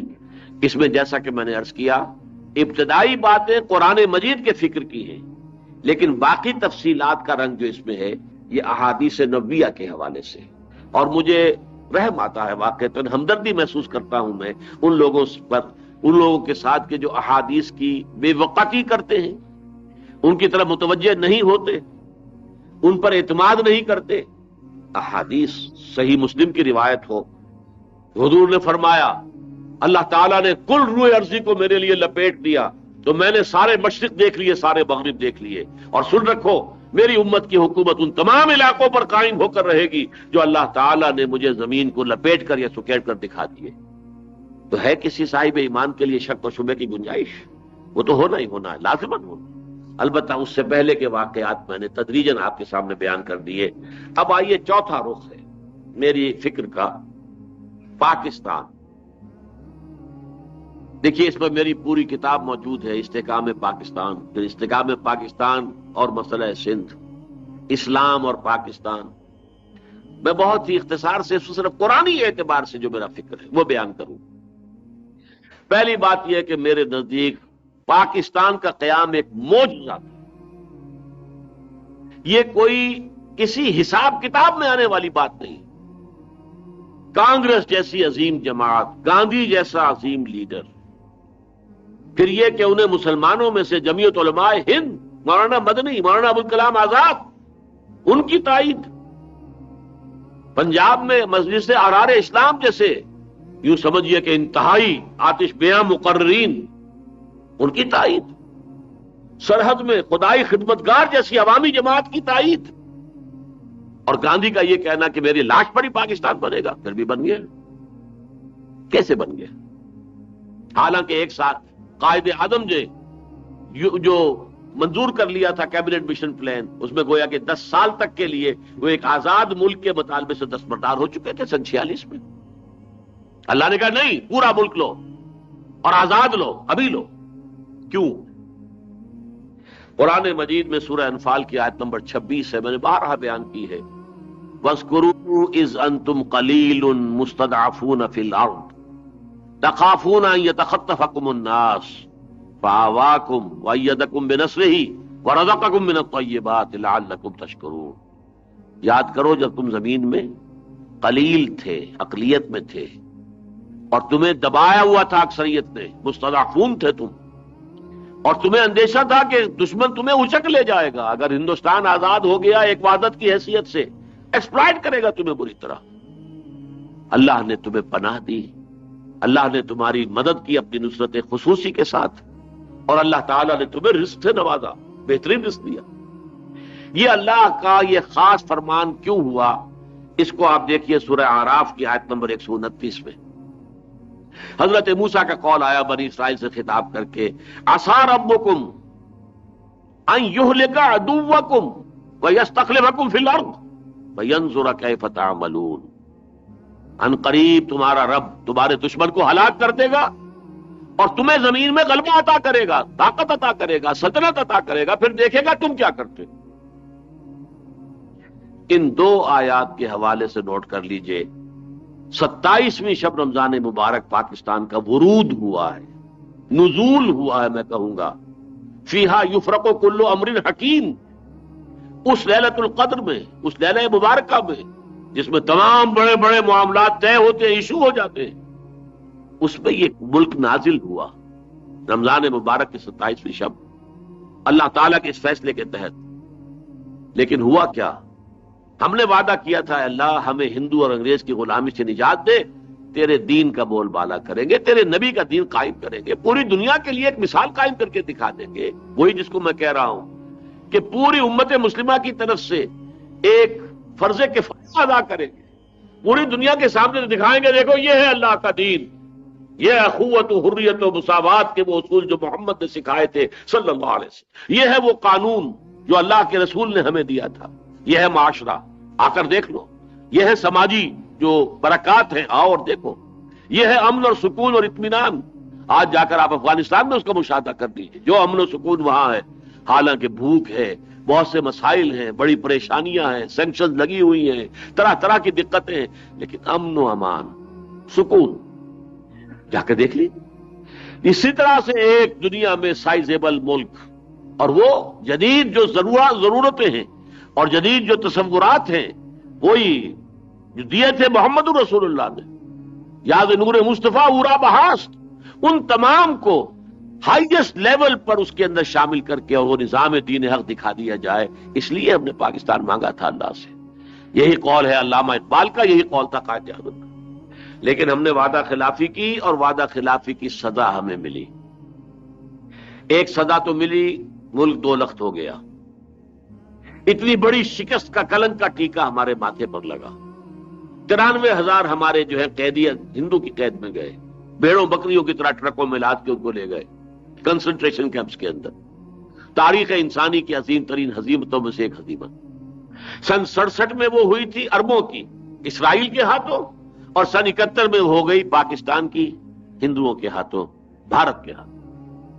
لیکن اس سے بھی بڑا عذاب جو ملا ہے وعدہ خلافی کا، وہ سورہ توبہ کی آیات 75 تا 77.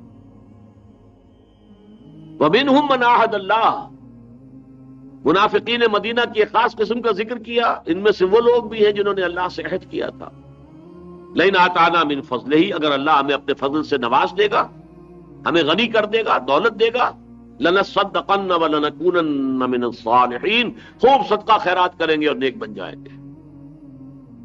جب اللہ تعالیٰ نے انہیں دے دیا، فَلَمَّا آتَاهُم مِّن فَضْلِهِ، اپنا فضل سے نواز دیا، بخلوا بِهِ، اب بخل سے کام لیا، وَتَوَلَّوْا وَهُم مُعْرِضُونَ، پیٹ موڑ لی، وعدہ خلافی کی.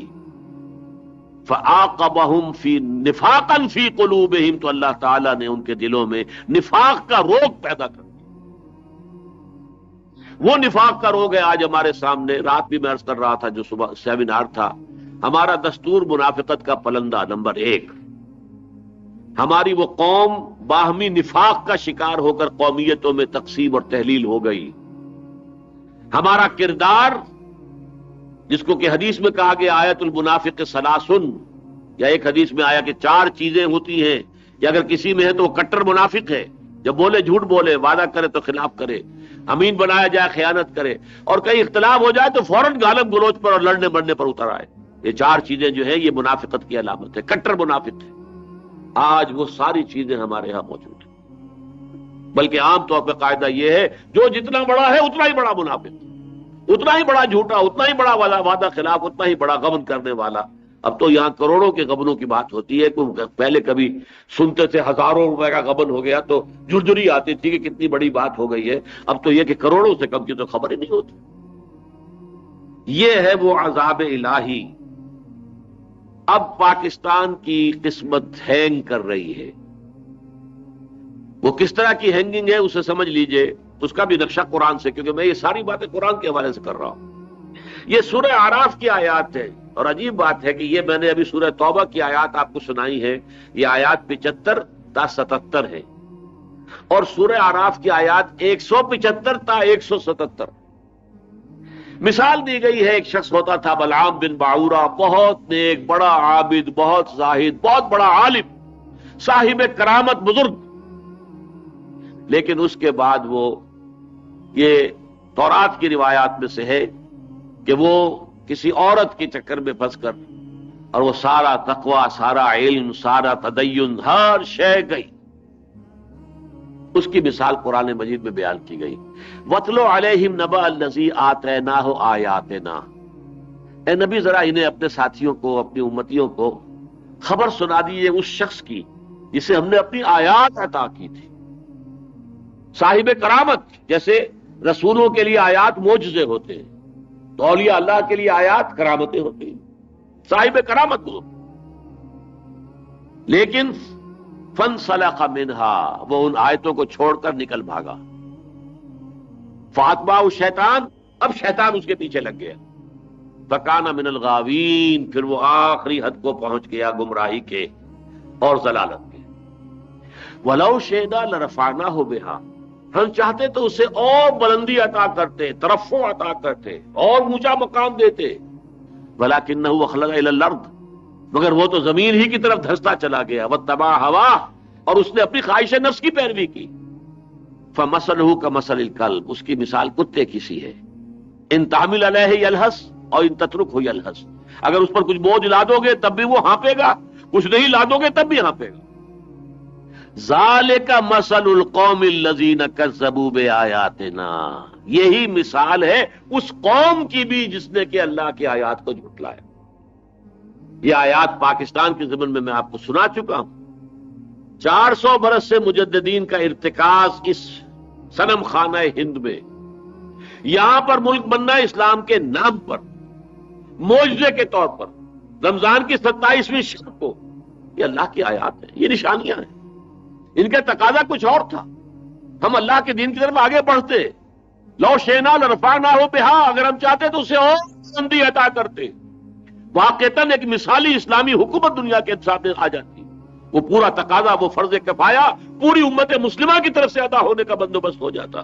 وَلَوْ شِئْنَا لَرَفَعْنَاهُ بِهَا وَلَكِنَّهُ أَخْلَدَ إِلَى الْأَرْضِ وَاتَّبَعَ هَوَاهُ، وہ بدبخت تو زمین ہی کی طرف دھستا چلا گیا، زمینی خواہشات، زمینی شہوات، زمینی آرزوئیں، گھٹیا قسم کی جو ہے مقاصد زندگی، ایمبیشنز، انہی کے اندر مگن ہو کر رہ گیا۔ یہ مثال ہے اس قوم کی، سا مثل القوم الذین کذبوا بآیاتنا وکانوا انفسهم یظلمون، بری مثال ہے اس قوم کی، یہ فرد کی بات سنا کر قوم کی بات بتائی جا رہی ہے، بری ہے مثال اس قوم کی کہ جس نے ہماری آیات کو جھٹلایا اور وہ اپنے اوپر خود ہی ظلم کرنے والے تھے۔ یہ ہے پاکستان کا معاملہ۔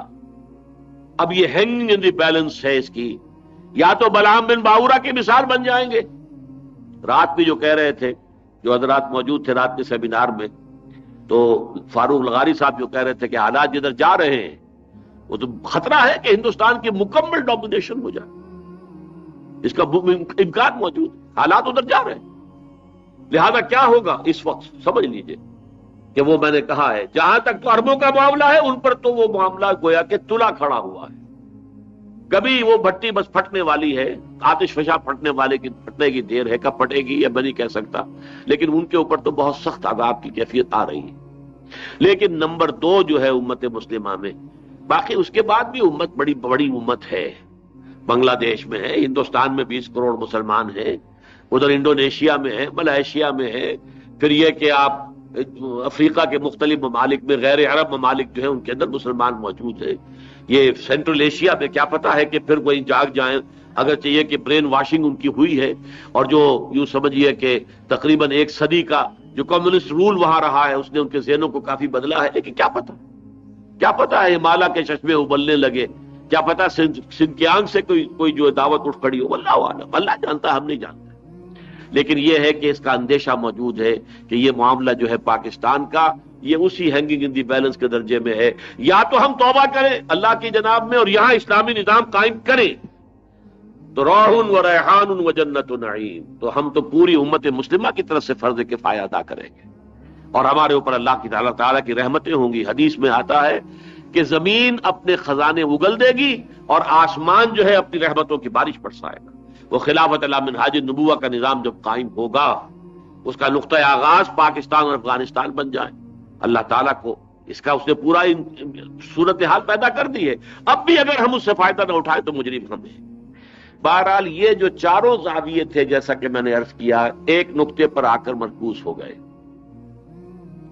میری اور آپ کی ذاتی نجات اقامت دین کی جد و جہد سے وابستہ ہے۔ امت مسلمہ جو حالت عذاب میں ہے، اس کی قسمت کے بدلنے کا ایک ہی امکان ہے کہ کسی ایک سائزبل ملک میں اللہ کا دین مکمل قائم کر کے ایک اللہ کی طرف سے صحیح نمائندگی ہو جائے جو اس امت کا فرض منصبی ہے۔ جو خبریں مستقبل کی دی گئی ہیں ان میں بھی اشارے موجود ہیں، عرب کے مشرقی کسی ملک میں اور خراسان میں یہاں کہیں پہلے وہ اسلامی نظام اور اسلامی حکومت قائم ہوگی تو یہاں سے لوگ جائیں گے جو عرب میں حضرت مہدی کی حکومت کو قائم کریں گے اور مضبوط کریں گے، اور جو پھر جا کر حضرت عیسیٰ علیہ السلام کے ساتھ جنگ کریں گے مل کر ان کے ساتھ، اور وہ عیسائیوں اور یہودیوں اور خاص طور پر یہودیوں کے آخری قلع قمع کے لیے وہ جو بھی ساتھی بنیں گے حضرت عیسیٰ کے۔ اور یہ ہے پاکستان جو اللہ نے بنایا معجزے کے طور پر، اور وہ اس کا نزول ہوا لیلۃ القدر میں، اور اس کے اندر یہ کہ کچھ معجزے اور بھی ہو چکے ہیں، قرارداد مقاصد پاس ہوئی ہے، یہاں کی سپریم کورٹ نے کمرشل انٹرسٹ کو ربا قرار دے کر حرام مطلق قرار دیا ہے، گویا کہ نظری اعتبار سے بہت سی باتیں ہمارے ہاں ہو گئی ہیں، ان پر عمل نہیں ہو رہا ہے، اب مرحلہ عمل کا ہے، کوئی ایسی زبردست ایک تحریک عوامی چلے کہ جو عمل پر مجبور کر دے، اس لیے کہ دستوری قانونی تقاضے تو اب ہمارے حق میں ہے، دستور میں قرارداد مقاصد موجود ہے، دستور میں دفعہ 227 الف موجود ہے، دستور کے اندر جو ہے فیڈرل شریعت کورٹ جو ہے موجود ہے، اگرچہ اس کے اوپر پابندیاں لگا رکھی، وہ پابندیاں ہٹ جائیں اور دفعہ 227 جو ہے وہ پوری طور پر نافذ العمل ہو جائے تو ایک پروسیس شروع ہو جائے گا یہاں پہ اسلامی قوانین کی تنفیذ کا، اس نظام کو یہاں پہ برپا کرنے کے لیے. پھر یہ کہ بہت اسموتھلی کام ہو سکتا ہے، لیکن یہ لوگ نہیں کریں گے تو ضرورت ہوگی کہ عوامی تحریک اٹھے اور لوگ قربانیاں دے کر. اب اس کے ضمن میں ایک بات جان لیجیے، اور یہ آخری بات ہے جو میں عرض کر رہا ہوں. یہ کام کیسے ہوگا، ہم کیسے کریں، کیسے سوچیں، کیا پلاننگ کریں؟ سب سے پہلی بات نوٹ کیجئے، قرآن مجید کی روح سے سورہ مائدہ میں فرمایا گیا لِكُلٍّ جَعَلْنَا مِنْكُمْ شِرْعَةً وَمِنْهَاجًا. حضرت موسیٰ کا ذکر، حضرت عیسیٰ کا ذکر، حضرت محمد کا ذکر صلی اللہ علیہ وسلم علیہ الصلوۃ والسلام. یہ 7واں رکوع ہے سورہ مائدہ کا جس میں ذکر ہے تورات اور حضرت موسیٰ، انجیل اور حضرت عیسیٰ، اور پھر حضور صلی اللہ علیہ وسلم. اور فرمایا کہ تم میں سے ہر ایک کے لیے ہم نے ایک شریعت اور ایک منہاج معین کیا. شریعت موسوی، شریعت محمدی میں ہمیں معلوم ہے فرق ہے، منہاج میں بھی فرق ہے. حضرت موسیٰ کا منہاج کچھ اور تھا، حضرت عیسیٰ کا کچھ اور تھا، محمد رسول اللہ کا اور تھا، اس میں کوئی شک. محمد رسول اللہ کا ایک انقلابی منہاج تھا، انہوں نے ایک لائف سپین میں ایک عظیم انقلاب برپا کر کے دکھایا ہے بالفعل. یہ جو منہاج محمدی ہے صلی اللہ علیہ وسلم، سورہ احزاب میں فرمایا گیا لقد کان لکم فی رسول اللہ اسوۃ حسنہ. اے مسلمانوں، تمہارے لیے بہترین مثال اللہ کے رسول کی شخصیت میں ہے. ہمارے لیے اصل اسوہ منہاج موسوی نہیں ہے، ہمارے لیے اصل اسوہ منہاج عیسوی نہیں ہے، ہمارے لیے اصل اسوہ منہاج محمدی ہے صلی اللہ علیہ وسلم.